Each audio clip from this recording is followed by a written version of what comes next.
Aujourd'hui, il est grand temps de s'occuper de la purge de frein parce que depuis la réparation, j'ai pas testé.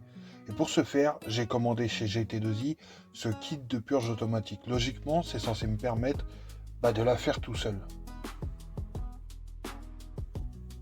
Avant de m'en servir, j'ai regardé un ou deux tutos et il est bien expliqué qu'il faut utiliser le pneu avec une pression maximum d'un bar 4. Sans quoi vous risquez soit de fissurer le bocal de liquide de frein, soit de retourner certains joints et là, c'est la catastrophe. Ah!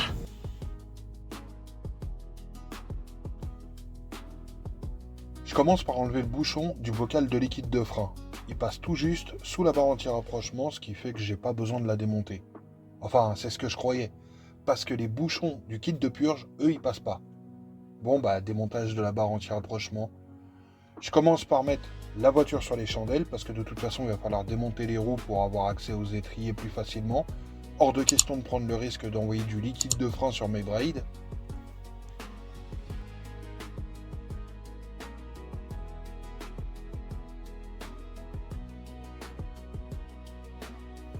Si j'étais un peu réticent à démonter cette barre anti-rapprochement pour faire ma purge de frein, c'est qu'il y a une bonne raison. Cette barre, pourtant prévue pour les châssis BA, j'ai dû l'adapter. Et pour ça, je vous explique. Sur les châssis BA, les mêmes plateformes, on va retrouver la 323F Astina, la 323S Familia, la 323F Sportiva. On a aussi aux États-Unis la 323F Astina en sedan et la Familia, nous, on l'a eu en hatchback. Tout ça partage la même plateforme et pourtant, pour une raison qui m'échappe encore, il y a des coupelles différentes et donc des perçages au niveau des tourelles qui sont différents.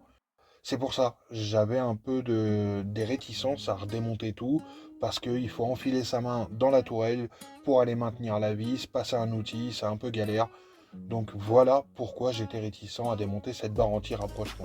J'en ai rien à foutre. Une fois la barre enlevée, j'essaye plusieurs bouchons avant de trouver un qui me semble bon.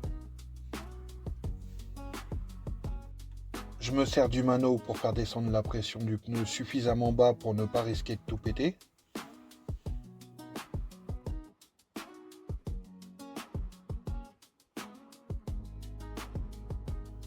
Tant qu'on est sur les freins, je vais changer la vis de purge de l'étrier arrière conducteur. Les 4 étriers sont neufs, mais l'étrier arrière conducteur est un étrier d'une marque différente des autres et donc il est le seul à utiliser une vis de 9, là où toutes les autres utilisent une vis de 8.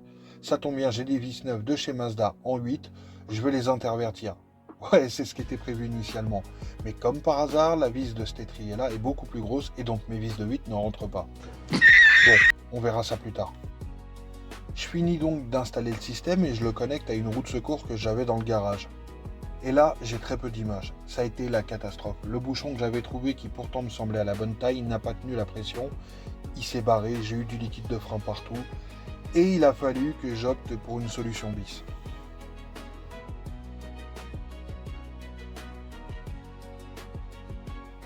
Je chope un assistant fou improvisé dans la rue et je fais la purge à l'ancienne. Avec l'aide de mon assistant improvisé, qui pourtant n'y connaît rien en voiture, on a réussi à faire une première purge.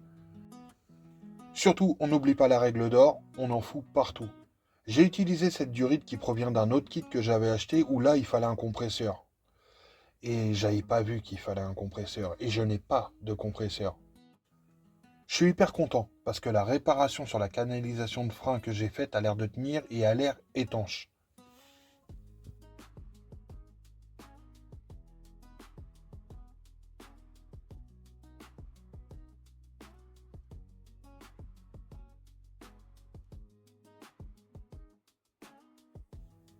Dans tous les cas, le juge de paix dans cette situation, c'est un essai.